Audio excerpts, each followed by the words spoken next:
white towel here. So I always tell my students, you're gonna put down a towel, lay a towel that's gonna extend beyond the bed. This is gonna be their Superman draped white towel, but instead of, I can't tuck it in because she's gonna be laying down. Then I have an extra towel on the top sheet, just in case I spill water, I don't make a big mess. And then I have their headband. Y'all have a headband in your kit, you have sponges in your kit, I have spatulas on your table, and cotton on your table.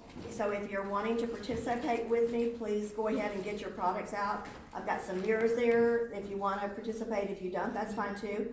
The headbands are machine washable and dryable. Just make sure that when you wash them, you stick them together in case you put them in with some capes that are that thin material because it can snag them, okay? Then when their headbands are brand new, I always tell them to stretch their headband a little bit. If not, they may struggle getting it around their model's head, and we don't want their model to feel bad. I have another little towel rolled up to go under her neck, right behind her neck, so it tilts her chin forward for me up in the air, so it's easier for me to make sure I'm getting all the product out from underneath her neck. So the headband is going to go on first, and then I took just one of our regular towels like this, and you just fold it, grab opposite corner to make a W, and that's going to be what is going to actually wrap around her head. Okay? So if you'll come up for me. And lay right down here. Okay. Pull your hair back. Get it off. Okay. So I'm going to just take my towel. I just sanitized my hands before I touched her. And all I'm doing is just wrapping it around her head. And then I'm going to get my little headband. There, you're good. I just had it hidden. Stretch it around. And the headband is going to hold the towel in place for me. And I'm just going to slide it back. Then I can take her hair and tuck it right into this little towel. And I don't have to have a processing cap on. And it looks really neat. And this is the way we really do it in the salon. This is the way we really do it at the aesthetics department. And just slide it back. Then we're going to take another towel and again make a W. And this gives you a little V at the neck for me to put this right here so that I don't get any product on her clothing.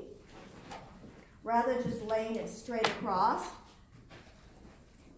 Hold your head 1 minute now, go back. There we go. So if they get that rolled up towel right underneath their neck, it's going to really tilt their head way back for me. All right, so it makes it really, really easy. So I'm going to now put my little gloves on. Then we'll sanitize again. And then we'll start. I gave you all a little emulsifying cup there too. The emulsifying cup, we'll put water in just a second after I get my hands sanitized. They'll have 2 pair of gloves, and on those little kits, if you order any of the little ones, please tell us what size gloves.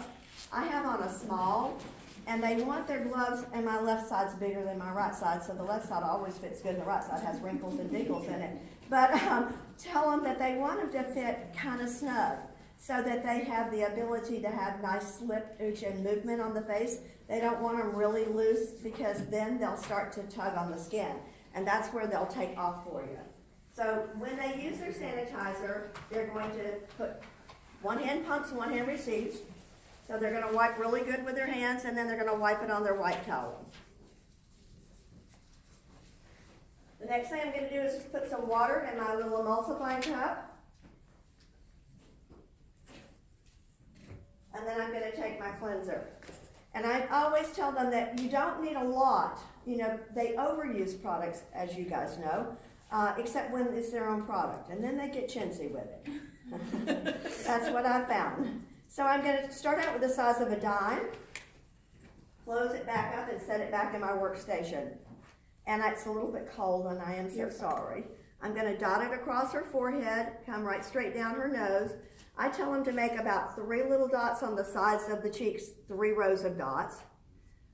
On the chin, a little bit between the upper lip and the nose, and then some right underneath the throat. Then we're just going to lightly spread it out, just like we do with massage cream. And last year at Nationals, hardly any of the kids there had ever used our product. And So we did a couple of patch tests because we had a couple of people allergic to air. You know, they were allergic to everything is what they were telling us. So I said, no problem, let's do a patch test. We almost had 100 contestants total. Not one of our contestants had a reaction to the product. So that's just amazing, you know, so that was wonderful. So now they're going to take their ring finger and middle finger and they're going to start adding water to emulsify. Now I am allowed to go in and out of this little cup as much as I want because it's only touching her face. So I'm just going to add a little bit of water. They want to get that face nice and slippery. It'll start feeling good in just a minute. Sorry. Water is warm though. That's the one good thing. Thank you, Mr. Greg. And then I'm going to take and add a little water to the palm of my hands. You want the hands to be a little bit moist. Everything starts at the lowest point, so as far down as they can go on their neck, and it ends at the forehead. So the first thing they're going to do is they're going to do that effleurage stroke coming up the throat. So I tell them you work from the center of your chin, you work to the right side of the jawline, come back around to the left side. And they want to do that about 3 times. They have plenty of time to do this. Then come back to the chin. Then they're going to take and put their finger underneath their chin, their thumb on top. And they're going to start making little circles. And they're going to clean under the jawline, going all the way back to the right ear. Then they're going to come back around to the center of the chin and then back around to the left side of the jawline to the ear. Then they're going to come back. They're going to do that a couple of times. So this is where hormonal acne occurs and cell phone acne. So if they go right underneath the jawline, this is really cleansing under that area and taking care of any acne problems that can occur in there. Then they're going to come back to the chin. To keep my kids from lifting their hands off, I tell them then to keep all their fingers under their chin, come up to their chin with your thumbs, and you're going to scissor around the mouth. So the thumbs are coming around and meeting under the nose and above the upper lip, and they're going to do that about 4 times. Then they're going to rotate their hands up on their face, and we're going to start doing little backward circles. I tell them, come to me, come to me, come to me. Think that way. Slide back where they started on their chin, stair step up. Little circles back. The reason the circles need to go in a backward motion is because of the venomous hair that grows on the face. And so if they don't go backwards with their circles, if they go forwards, they're never lifting those hairs to clean anything that might be in and around them in their pore. Then slide back. So they're slowly working their way up the face, doing small little circles. Then we're going to come to the nose. And at the nose, they can do 2 ways. They can either crisscross their middle fingers, and if they can't do that, they can use the middle fingers and massage the nostrils about 4 good times, because this is where congestion is.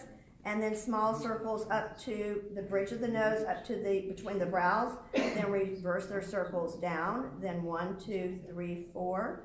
Then circles up, circles down. 1, 2, 3, 4. Then circles up. Now we're at the forehead. So they're going to do little circles out across the brows to the temples. Then reverse their circles in. Then stair step up, little circles out, little circles in. Stair step up. They do this till they get all the way up to the hairline. And then they do little circles all the way back down so their hands go exactly where they started. Then they're going to sanitize, top and bottom, wipe them on their white towel. That keeps that towel there by putting it down first. Then they're going to take one of their aesthetic sponges, or they can double. They can do either or. I usually start teaching them with 1. If they can do it with 1, then they get fancy with 2. They're going to wet it, squeeze out their excess moisture into their dirty bowl, pat their hands there so they're not dripping. Then I teach them to take that sponge and fold it in half and turn it into a baby taco. And we want to see that their right hand can do everything their left hand does, vice versa. So they're going to start by placing their hand, holding that little towel so I can come down on the throat. I'm going to pull up the jawline, come back to the chin. Turn my taco sideways and pull all the way to the ear. And I'm working up and out. Then I'm going to come up the side of the nose, the bridge of the nose, and then I'm going to pull back to the hairline on the forehead. Now this is where a lot of students get points taken off because they want to pull down. And that's a big no-no. We wanna go from the eyebrows straight to the hairline coming back. Now that side of my sponge is contaminated, so it's gonna go in my left hand. So now the clean side is facing her skin, and I'm gonna remove everything on the left side using my left hand.